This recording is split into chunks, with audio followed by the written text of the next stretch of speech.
안녕하십니까. 1일1강 논어 강도 박재입니다. 오늘은 논어에 참 강조하는 단어인데요, 효에 대한 이야기를 같이 한번 공부해 보도록 하겠습니다. 효, 참 말은 쉽지만 실행하긴 정말 어려운 단어죠. 누가 감히 효도에 대해서 자신 있게 이야기할 수 있겠습니까? 옛날 수원시에서 이 효도에 관련된 세미나가 열렸는데요, 아무리 발제자를 찾으려 해도 찾을 수가 없었답니다. 이유는 효도를 얘기하려면 본인이 효도를 잘 해야 나올 거 아닙니까? 그래서 결국은 발제자를 찾는 걸 포기했다라고 하는 이야기를 들은 적이 있습니다. 효가 뭐라고 생각하십니까? 일단 논어에 나오는 효를 이야기하기 전에 효에 대한 잘못된 편견부터 깨고 가야겠습니다.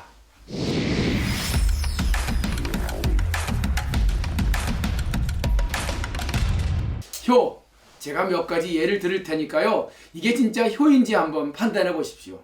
자, 부모님이 돌아가셨어요. 부모님 묘소에 3년 동안 오두막을 지어놓고 거기서 아침 저녁으로 부모님에게 제를 올리고 인사하는 것, 이것이 효다. 두 번째, 추운 겨울날 우리 어머님이 병환이 났는데 어머님이 잉어를 두시고 싶다 그래서 저 추운 강물에 갔더니만 물이 얼었어요. 그래서 옷을 벗어 던지고 그 물을 얼음을 갖다 댔더니만 얼음이 깨지면서 잉어가 튀어나와서 그 잉어를 잡아들였더니만 어머님의 병이 나았다. 세 번째, 우리 아버님이 병이 들었는데 백약을 써도 아무런 효과가 없어서 그래서 이 사람은 자기 손가락을 깨물어 갖고 그 피를 갖다가 물에 타서 들였더니만 병이 싹 나았다. 자, 이 세 가지 예, 이게 우리가 알고 있는 잘못된 효의 내용인데요, 이게 무슨 효입니까? 엽기 행동이지. 공자는요, 이런 얘기 한 적 없어요. 그거 부모님이 그 사실을 알아봐요, 그거 가슴이 찢어질 거 아닙니까? 야, 3년 동안 너 내 옆에서 아무 일도 안 하고 왜 도대체 그런 일 하냐? 열심히 네가 사는 모습 보여주는 게 그게 더 행복해. 아마 돌아가신 부모님은 그런 말씀 하실 거요. 나를 위해서 손가락을 깨물어서 피를 올린 그 자식을 좋아할 부모님이 계실까요?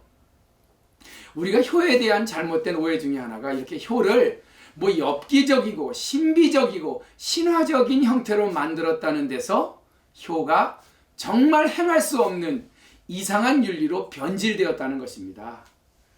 효에 대한 가장 근원적인 접근은 오늘 저랑 논어책을 통해서 한번 알아보죠. 효가 그렇게 엽기적이거나 신비적이 않다는 것을 분명히 같이 보게 될 것입니다. 자, 공자의 제자였던 자유라는 제자가 있었어요. 자유라는 제자가 하루는 공자에게 효를 물었습니다. 선생님, 효가 도대체 뭡니까? 공자가 다 고민을 했습니다. 그리고 이렇게 대답하죠. 요즘 사람들이 효도라고 하는 생각하는 것은 그저 내 부모님에게 맛있는 것만 드리고 물질적으로만 잘하면 효도라고 생각하는데, 야, 이런 물질적 봉양이 진짜 효도겠니? 그건 자기가 아끼는 애완동물이나 말한테도 할 수 있는 거 아니냐? 진짜 효도는 말이야, 물질적 봉양 플러스 공경심이 있어야 돼. 뭘 하나 드더라도 공경심을 갖고 주는 것, 이게 진짜 효야.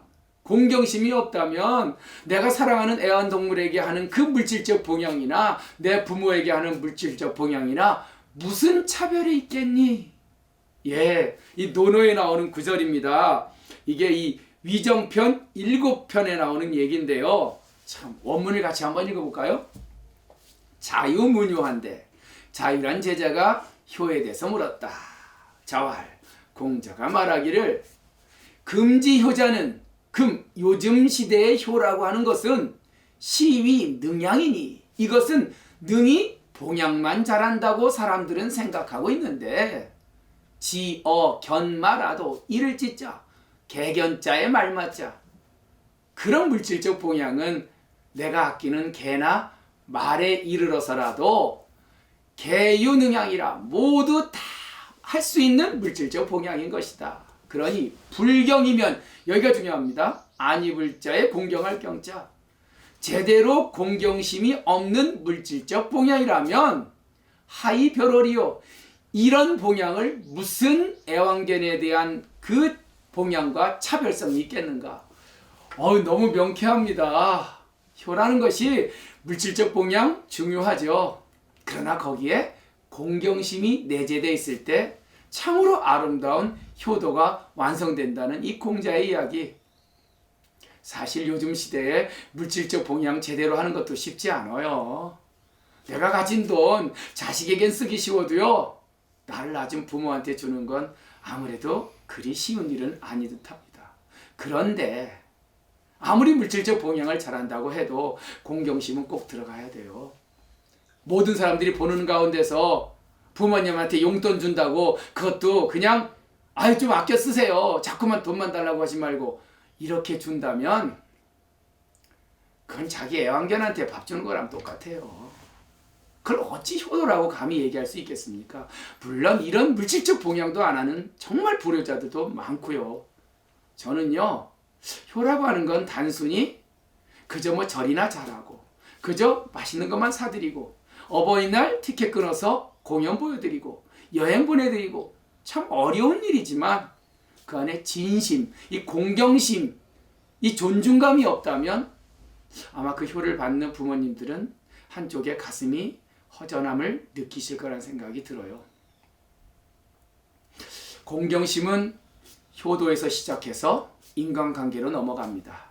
남에게 내가 밥을 산다고 내가 밥을 사니까 그게 밥 얻어먹는 사람이 기분 좋겠어요? 정말 밥을 사는 사람일수록 공경스럽게 사야 합니다. 제가 정말 부족하지만 오늘 점심을 대접할 테니 어떻게 한번 같이 드셔주겠습니까? 너무 오반가요? 그런데 사람이 남한테 얻어먹는 거 그렇게 기분 좋은 일 아니에요. 내가 물어볼게요. 밥 살 때가 좋아요? 밥 얻어먹을 때가 좋아요? 그러니까 밥 얻어먹는 사람 마음 헤아려 주는 거, 이게 굉장히 중요한 관계론입니다. 저는 이 구절을 옛날에 읽으면서 저도 그때는 우리 어머님이 살아계실 때니까 우리 어머님에 대한 효도를 한번 돌아본 적이 있어요. 물론 그때는 학생 때라 제가 그렇게 물질적 봉양도 할 수 없었기 때문에 그저 할 수 있는 건 그래도 존경심과 공경함을 갖는 게 효도라고 생각하고 그거에 매진한 적이 있었습니다. 자, 자유가 효를 물었을 때 공자가 아니 대답. 같이 한번 제가 옛날 선비들의 글 낭속으로 읽어볼까요? 자유무뇨한데 자활 금지 효자는 시능양이니 지어 경마하여도 개능유양이니 불경이면 하이 별홀이요. 어떻게 좀 히어링이 되십니까? 자유가 효를 물었다. 공자가 말하기를 요즘 사람들이 효도라고 하는 것은 그저 물질적으로만 잘하면 효를 다했다고 생각하니 그것은 너가 아끼는 애완견과 말에게도 할 수 있는 봉양의 방식이다. 그러니 거기에 공경함이 깃들어 있지 않다면 그것을 어찌 효도라고 할 수 있겠는가? 세상의 모든 인간관계, 이것이 논어의 핵심입니다. 부모 자식과의 관계는 어떠해야 하는지, 또 어른과 아이 사이에, 형제들 간에, 부부 간에, 친구들 간에, 그리고 나를 고용한 임금과 고용된 신하 사이에, 사실 논어에 나오는 대부분의 이야기는 관계론이에요. 그 관계론의 핵심이 바로 이 글자입니다. 공경할 경자, 경. 요즘 시대에 이 공경할 공자, 이 가슴에 하나만 두고 산다면 세상의 모든 관계가 잘 풀릴 거란 생각이 들어요. 조선시대의 퇴계 선생은 이 글자에 완전한 몰입을 했습니다. 그래, 가장 위대한 관계의 핵심은 공경합니다. 그래서 퇴계 철학의 핵심은 바로 경의 철학이에요. 내가 일을 할 때 얼마나 공경심을 갖고 그 일에 대하고 있는가, 내가 만나는 모든 사람에게 얼마나 존중하고 그를 배려하고 있는가, 이것이야말로 논어가 꿈꾸는 가장 위대한 관계의 시작입니다. 자, 이제부터 우리 부모님 물질적 봉양 해야 됩니다. 그러나 전화로도 따뜻하게 하셔서요. 어머니, 오늘 몸 컨디션 어떠세요? 점심은 잘 드셨습니까? 라고 하는 그 따뜻한 말 한마디가 어쩌면 백만금을 바친 자식의 그 효도보다도 더 큰 효도로 다가올 거라는 생각을 해봅니다.